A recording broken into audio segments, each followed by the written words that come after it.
গাবড়াখালী গারো পাহাড়ে। আমার সাথে আছে আমার বেশ কিছু স্টুডেন্ট, এরা এবারে এসএসসি পরীক্ষার্থী। সবাই এদের জন্য দোয়া করবেন।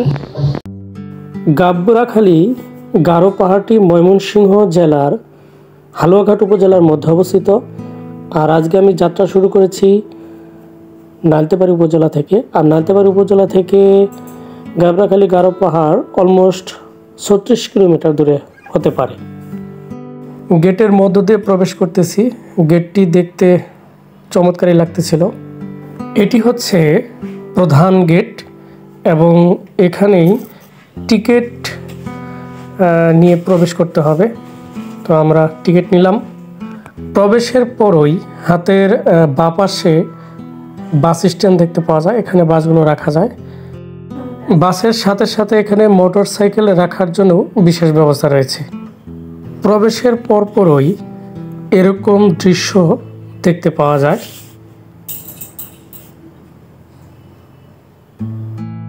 এখানকার মূল আকর্ষণ হচ্ছে এই রাস্তা। এই রাস্তার দুই পাশে দুইটি পুকুর রয়েছে এবং রাস্তাটি বেশ সাজানো গোছানো।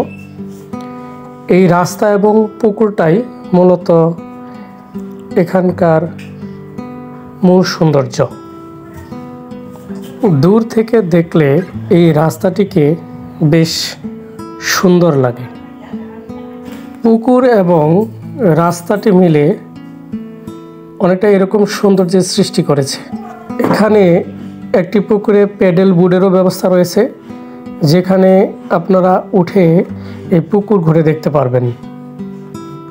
এখানে স্বাগতম লেখা আছে এবং পাশেই ছবি তোলার বেশ সুন্দর জায়গা এবং গাবড়াখালী গারো পাহাড় পর্যটন কেন্দ্রের একটি লেখা দেখতে পাওয়া যায়। গারো পাহাড়ে উঠতে হলে আপনাকে এরকম সিঁড়ি বেয়ে উপরে উঠতে হবে। তো আমি সিঁড়ি বেয়ে উপরে উঠতেছি গারো পাহাড়ের উপরে। দেখা যাক সেখানে কি দেখা যায়।